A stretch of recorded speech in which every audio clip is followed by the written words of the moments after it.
the full guide on how to use ScoutX. Let's go. So if you don't know ScoutX, it's this tool right here. It's a tool that allows you to know what your profit is when you are sourcing a product, right, for Amazon. Really simple. Okay, the concept is really simple. You have your list price. It's at $43.36 right now. You have your buy cost.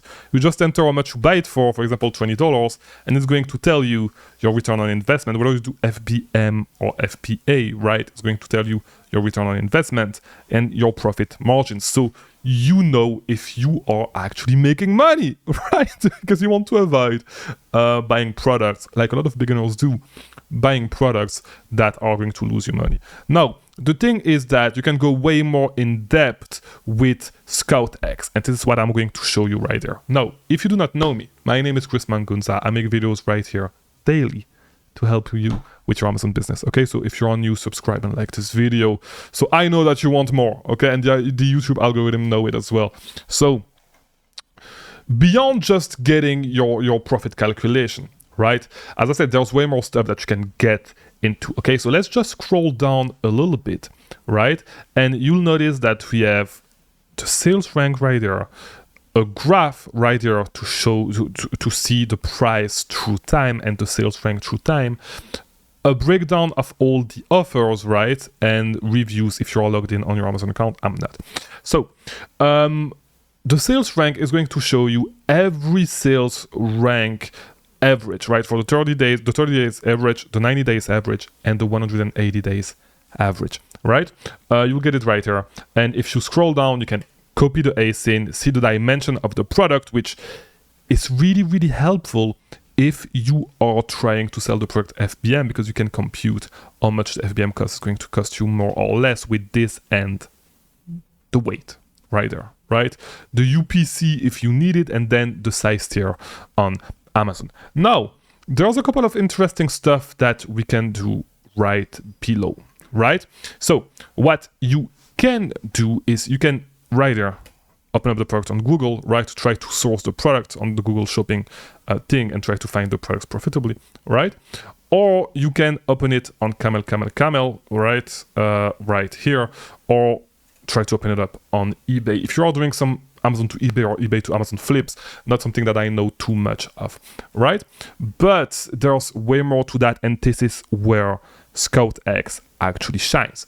The place it actually shines at is that you can actually add it straight to a batch for Inventory Lab, right? So I know it's a little bit dark now, so let me go back here. Here we go, so you can actually see me.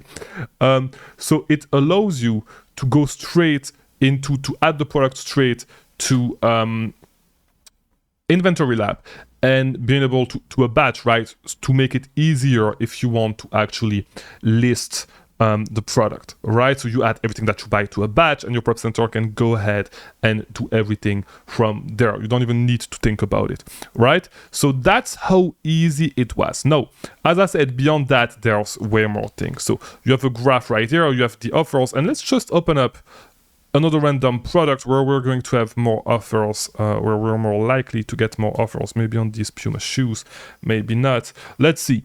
Hopefully, yes. Or I'll just post this and make sure that I find one for you.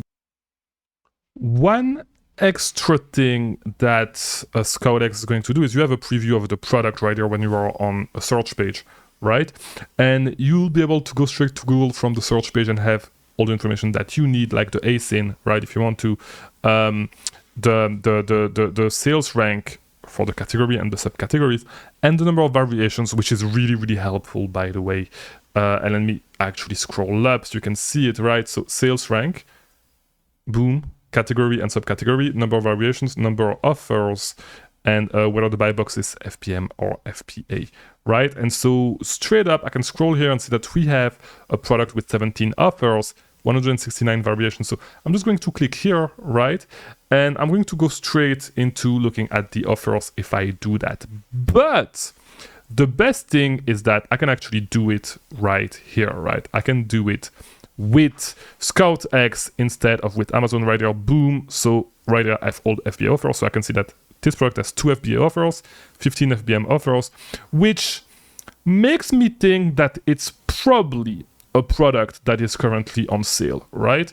That I can probably find profitably right now. So let me just go here on Gap Factory, boom, and let's see, is it on clearance? Yeah, it's on clearance. So it's 50% off, right? So it just went on sale, I assume. And so if we actually scroll down, it's at $29.99 here. Let's look at the graph. Amazon is actually selling, as you can see, with the orange background, right? So I'm not going to sell that. But the reason why a lot of people jump FBM is because it's on sale. Quick tip for you guys. The reason why we have more FBM sellers than FBA sellers, okay? So just some knowledge, right, for you guys if you want to start digging into some advanced sourcing, right? You can run some searches with those things. Now, as I said, we can dig in the reviews into the offers writer, the reviews writer if you want to. But one of my favorite features, right, beyond the fact that you can add the product straight to batches if you don't want to do Google Sheets, right, which makes it one less step for you to actually, like, or a prep center to list your products, right? One of the best features is right at the variation view, right? So you can see every single variation, right? Get to analyze them based on the price, the lowest FBA price, lowest price, the buy box price, and just look at all the variations. Now, if I click here, I can remove a specific data point, right? Add specific data points, right? And I can sort right here. Let me zoom out. Maybe it's going to be easier to see. Boom. Here we go. And let me move this. Here we go. All right. It's going to be way easier for you to see this way. So right here, we can see that there are 68 variations that are out of stock, 101 in stock. So if you want to dig just in the out of stock, right? Let me do this. You remove the in stock and boom. All these variations are potentially variations that you could actually source because they have a really low amount. They have no inventory at all, right? So if you can find them, right, you'll be the only seller on the listing, okay? And not a lot of other softwares let you do this, right? So you can rank by rating, right, by reviews if you wish, if they have some. But beyond that, you can also like download all the data into a CSV, whatever, if you want to run a search just for these products, for all the variations on tactical arbitrage. Here we go, right? So one of the best features, multiple pages right there, boom, okay? Now, as I said, you can also run this with Google Sheet, right?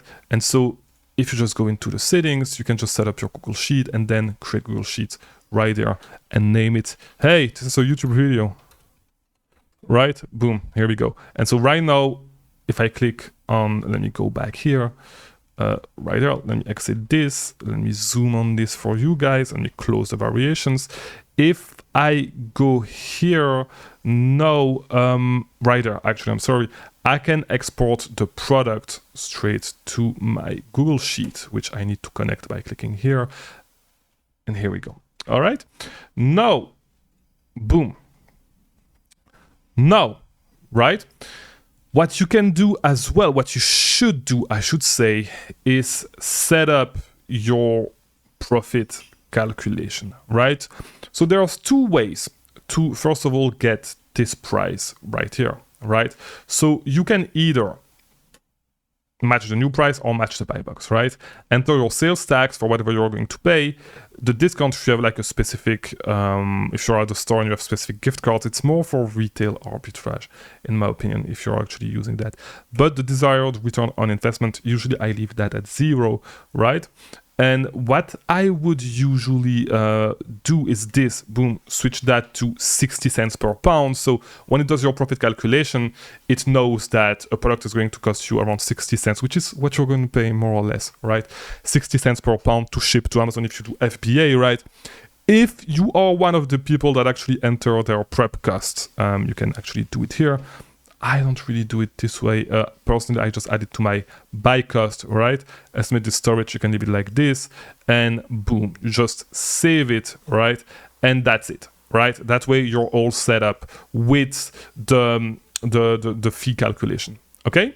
And you'll get the exact cost that you want, all right? Same thing right here.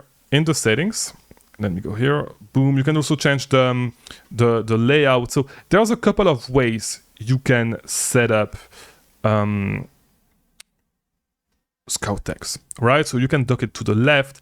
To be honest, I'm really a fan of the view on the right, right under the title, right? So that's what I usually do with all my extensions. I put them there. I don't really like to change that. That's my favorite one. The floating window is not bad either, because you can move it around if you want to, but I like it to be right here. Some people may actually like above the buy box, right? So you have everything you need when sourcing, right? You can switch up. I like the default view, to be honest. I'm just showing you the options. You can set up, if you want to switch up things, right? We can put the calculator on top, which might make sense actually, right? Boom, right there. So that way you have the profit calculation right above the offer count, which actually makes more sense. Now, if I click here, like that's going to put the price right there in the list price. And so that's how it works, right? So hopefully that makes more sense for you on how to actually use ScoutX, right? Hopefully you like this video, and I'll see you in the next one. Thank you for watching.